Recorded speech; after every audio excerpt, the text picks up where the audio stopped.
ரஜினிகாந்த் அவர்களுடைய லால் சலாம் முதல் பாடல் ஏஆர் ரஹ்மான் அவர்கள் பாடினது இப்போ அது குறித்த செய்திகள் லீக் ஆகி செமையாக பரவிக்கிட்டு இருக்கு.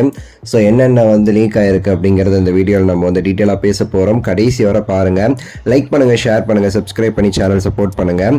ரீசெண்டாக தலைவர் பர்த்டேக்கு அந்த ஒரு சின்னதாக ஒரு கிளிம்ஸ் விட்டாங்க.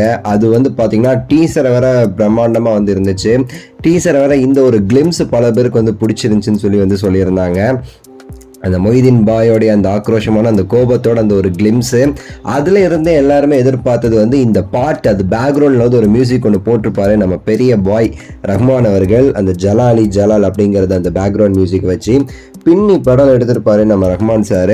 அதுலேருந்து எல்லாருமே இந்த படத்தில் ரஜினி சாருக்குன்னு ஒரு பாட்டு இருக்குது, அந்த பாட்டு ரஹ்மான் சார் பாடியிருந்தாருன்னு சொல்லிட்டு நீங்கள் சொன்னீங்களே, அது இந்த மியூசிக் தானா, இது தானா, எப்போ ரிலீஸ் ஆகும்னு சொல்லிட்டு பல பேர் கேட்க ஆரம்பிச்சிட்டாங்க.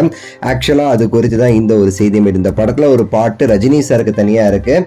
அது ஒரு பிஜிஎம் சாங்னா உங்களுக்கு தெரியும், நம்ம ஜெயிலரெல்லாம் கேட்டோம்ல, ஹுக்கும், அந்த மாதிரி ஒரு பிஜிஎம் சாங். அது நம்ம ரஹ்மான் சார் தான் பாடியிருக்காருங்கிறது நியூஸ் வெளியாச்சு. நம்ம சேனல்ல கூட சொல்லியிருந்தோம். அந்த ஒரு சாங் அப்படிங்கிறது கண்டிப்பா அந்த படத்துல ரிலீஸ் பண்ண போறாங்க கொஞ்ச நாள்ல. ஆக்சுவலா அந்த படத்திற்கான ஆடியோ லான்ச் இன்னும் சில நாட்கள்லன்னு சொல்லிட்டு நம்ம சேனல்ல எந்த நாள் அப்படிலாம் சொல்லிட்டு வீடியோ போட்டிருந்தோம்.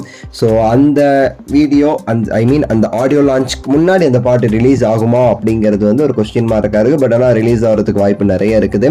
இந்த வீக்கெண்ட்லயோ அல்லது அடுத்த வீக்ல மிட் வீக்குள்ள இந்த பாட்டு ரிலீஸ் பண்ணிடுவாங்க அப்படின்னு சொல்லிட்டு சொல்லப்படுது.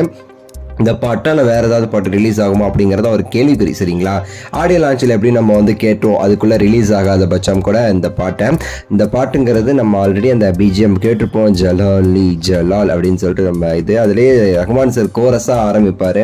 டீசர்லேயும் வந்துச்சு, இந்த இதுலேயும் கிளிம்ஸ்லேயுமே வந்துருந்துச்சு. அந்த பாட்டு சூப்பராக இருக்குங்கிறது பலருமே சொன்ன ஒரு செய்தி. ரஜினி சாருக்கு ஆப்டாக இருக்கிற மாதிரி அந்த ஒரு டோனில் ரொம்ப நாள் கழித்து அந்த மாதிரி பண்ணியிருக்காரு. ஆக்சுவலாக சிவாஜியில் வெறித்தனமாக பண்ணியிருக்காரு ரஹ்மான் சார். அதுக்கடுத்து எந்திரன் இன்னும் சூப்பரா இருந்துச்சு. லிங்கா அந்த அளவுக்கு எல்லா ரஜினி ஃபேன்ஸ்க்குமே அந்த ரஹ்மான் ரஜினி சார் அந்த திருப்தி கிடைக்கலன்னு சொல்லியிருப்பாங்க. 2.0 பெருசா ரஜினி சாருக்காக அது மெனக்கிட்டு பண்ண மாட்டாங்க, அது ரோபோ அது இதுன்னு சொல்லிட்டு போயிடுச்சு. ஆனா அதெல்லாம் தாண்டி இப்போ அந்த எந்திரன் சிவாஜிக்கு இருந்து அந்த ஃபயர்ல பண்ணியிருக்காரு ரஹ்மான் சார் அப்படின்னு சொல்லிட்டு சொல்றாங்க. வெயிட் பண்ணி கேட்கலாம். உங்களுடைய கருத்தை சொல்லுங்க, லைக் பண்ணுங்க, ஷேர் பண்ணுங்க, சேனல் சப்ஸ்கிரைப் பண்ணுங்க பல நியூஸ்களுக்கு. அடுத்த வீடியோவில் உங்களை மீண்டும் சந்திக்கின்றேன். நன்றி, வணக்கம், மகிழ்ச்சி.